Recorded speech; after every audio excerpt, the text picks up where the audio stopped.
Hare Krishna, I'm Smita Sunil with you in 2-minute Mahabharata stories. Today we'll continue to chant chapter 12, verse 8 of Bhagavad Gita.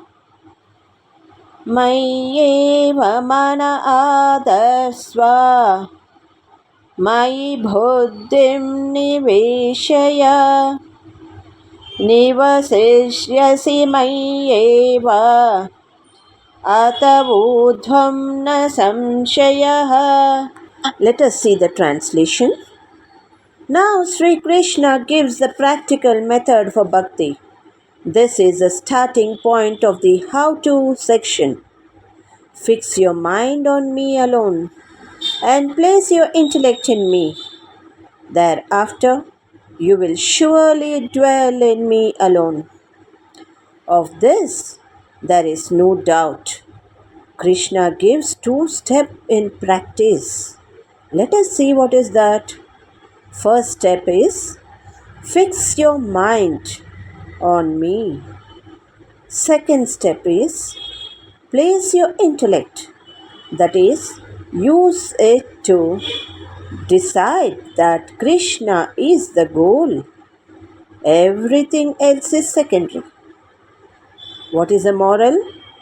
Sri Krishna tells, by using those two steps, you will live in me, not go to my abode later. Bhakta already lives in Krishna mentally and after death physically too. No doubt in this, as Krishna gives guarantee. Let us continue about this in our next episode. Thank you. Good day to all of you. ಹರೇ ಶ್ರೀಕೃಷ್ಣ.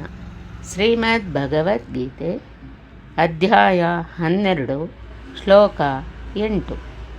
ಮಯ್ಯೇವ ಮನ ಅದಸ್ತ್ವಂ ಅಯಿ ಬುದ್ಧಿಂ ನಿವೇಶಯ ನಿವಸಿಷ್ಯಸಿ ಮಯ್ಯೇವ ಅತವೂರ್ಧ್ವಂ ನ ಸಂಶಯಃ.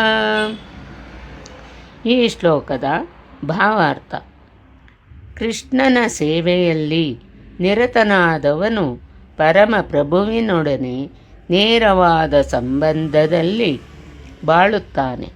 ಆದುದರಿಂದ ಪ್ರಾರಂಭದಿಂದಲೇ ಅವನದು ಅಲೌಕಿಕ ಸ್ಥಿತಿ ಎನ್ನುವುದರಲ್ಲಿ ಸಂಶಯವಿಲ್ಲ. ಭಕ್ತನಾದವನು ಐಹಿಕ ಮಟ್ಟದಲ್ಲಿ ಬದುಕುವುದಿಲ್ಲ. ಆತನು ಕೃಷ್ಣನಲ್ಲಿ ಬದುಕುತ್ತಾನೆ. ಭಗವಂತನ ಪಾವನ ನಾಮವೂ ಭಗವಂತನೂ ಬೇರೆ ಬೇರೆಯಲ್ಲ. ಆದುದರಿಂದ ಭಕ್ತನು ಹರೇ ಕೃಷ್ಣ ಸಂಕೀರ್ತನೆ ಮಾಡುವಾಗ ಕೃಷ್ಣನು ಅವನ ಅಂತರಂಗ ಶಕ್ತಿಯೂ ಭಕ್ತನ ನಾಲಿಗೆಯಲ್ಲಿ ಕುಣಿಯುತ್ತಿರುತ್ತಾರೆ. ಅವನು ಕೃಷ್ಣನಿಗೆ ನೈವೇದ್ಯ ಮಾಡಿದಾಗ ಕೃಷ್ಣನು ಆ ತಿಂಡಿ ತಿನಸುಗಳನ್ನು ನೇರವಾಗಿ ಸ್ವೀಕರಿಸುತ್ತಾನೆ. ಭಕ್ತನು ಪ್ರಸಾದವನ್ನು ತಿಂದಾಗ ಕೃಷ್ಣ ಪ್ರಜ್ಞೆ ಹೊಂದುತ್ತಾನೆ. ಭಗವದ್ಗೀತೆ ಮತ್ತು ಇತರ ವೇದ ಸಾಹಿತ್ಯದಲ್ಲಿ ಈ ಪ್ರಕ್ರಿಯೆಯನ್ನು ಸಲಹೆ ಮಾಡಲಾಗಿದೆ.